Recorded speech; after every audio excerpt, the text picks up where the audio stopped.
Channel में हूं आपका दोस्त नरेंद्र अग्रवाल।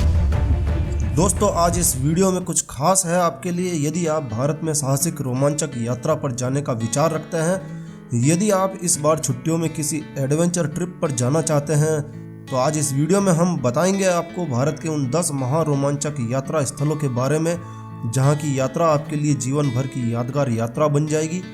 एक ही पटरी पर चलते चलते जीवन में 10-15 दिन आउट गोइंग के लिए, घूमने के लिए जरूरी है दोस्तों, और एक नए जीवन को जीने की प्रेरणा देते हैं। और यदि यह ट्रिप रोमांचक हो, साहसिक हो, तो फिर इसका क्या कहना दोस्तों। तो दोस्तों, तैयार हो जाइए हमारे साथ इस रोमांचक यात्रा पर चलने के लिए, एक एक कर पूरे भारत के 10 स्थान।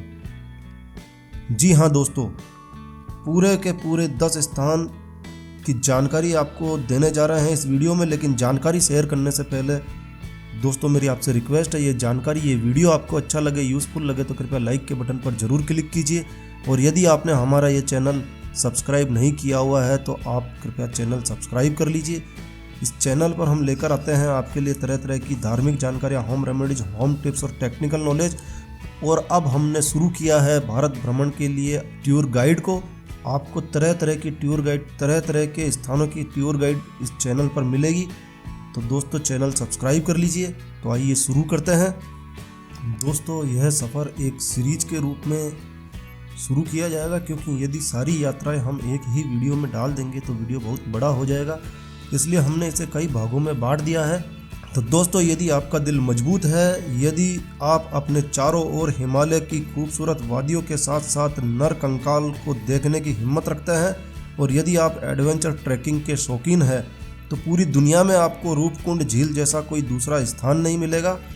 ट्रैकिंग के मतवालों के लिए उत्तराखंड स्थित हिमालय के ग्लेशियर से गर्मी में पिघलने से बनी झील, जिसका नाम है रूपकुंड झील, एक बेहतर, रमणीय व साहसिक यात्रा है। और दोस्तों, यह झील पहाड़ों पर 5029 मीटर यानी 16,500 फीट की ऊंचाई पर स्थित है।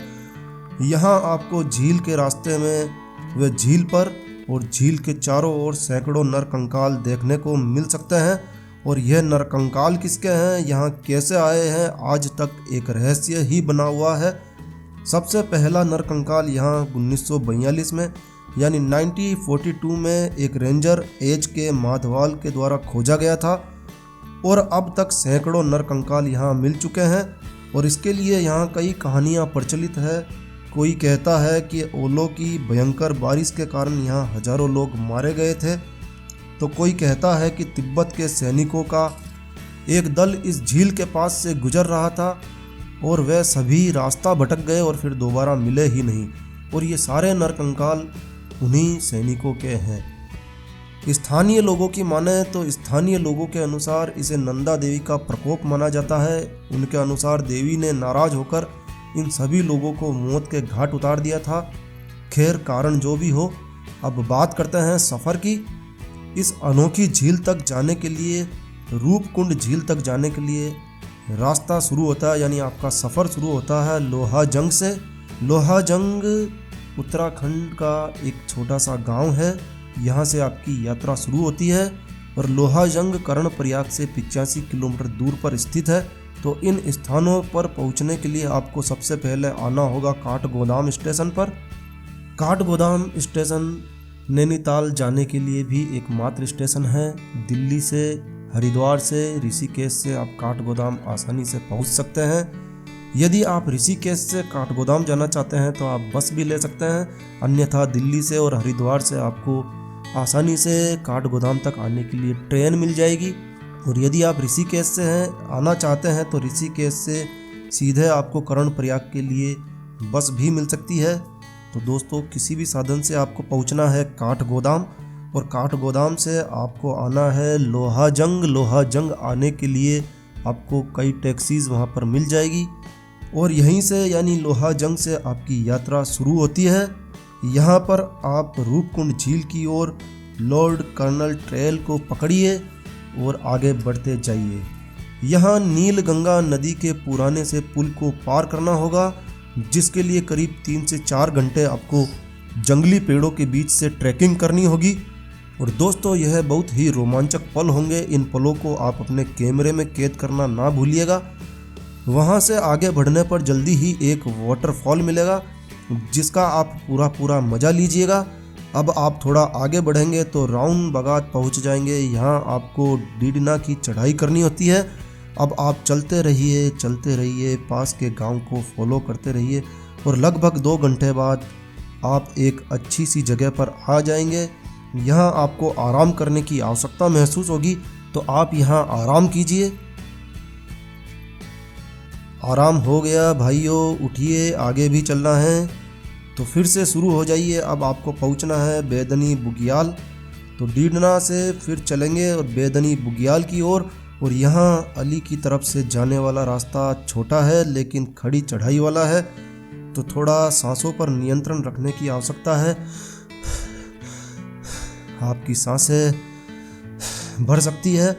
और दोस्तों, बुग्याल पहुंचने में आपको करीब 3 घंटे लग सकते हैं, लेकिन यदि आप अली की तरफ से खड़ी चढ़ाई की ओर से नहीं जाना चाहते हैं तो आप एक दूसरे रास्ते जो टोपलानी की तरफ से जाता है उसे भी आप वैकल्पिक तौर पर चयन कर सकते हैं।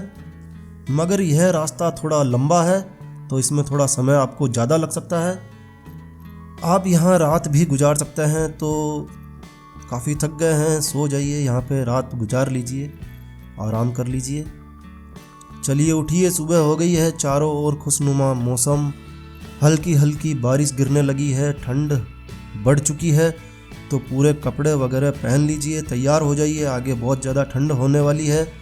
यहाँ कोशिश यह करिए कि यहाँ से आप जल्दी निकल जाए, क्योंकि जल्दी निकलने पर आप भगवावास जल्दी पहुँच जाएंगे, जहाँ आप थोड़ा आराम कर सकते हैं।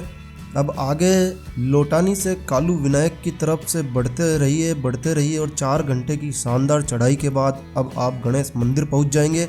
यहाँ आपके पास रुकने का विकल्प है, या तो आप भगवावास ठहर जाइए या फिर हुनिया थल पर अपना कैंप लगा लीजिए।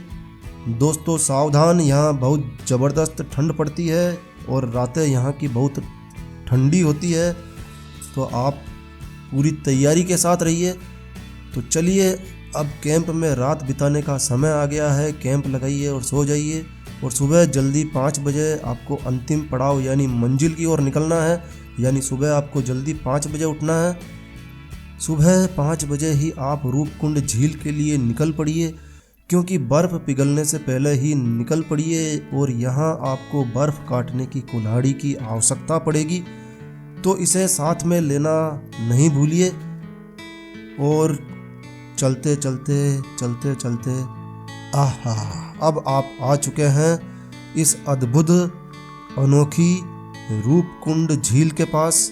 वाह क्या नज़ारा है, जीवन में पहले कभी ऐसा नज़ारा फिल्मों में भी देखने को नहीं मिला था। झील का पहला नज़ारा आपको मंत्र मुग्ध कर देगा।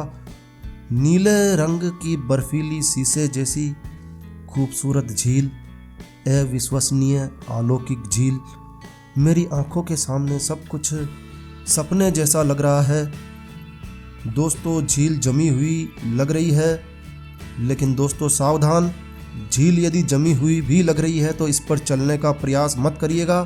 और दोस्तों यदि आप यहाँ मिलने वाली हड्डियों से या यहाँ की नर कंकाल वाली कहानियों से नहीं डरते हैं तो आप यहाँ 4-5 दिन तो ठहर ही सकते हैं और आप यहाँ ठंड का और इस झील का मज़ा लीजिए।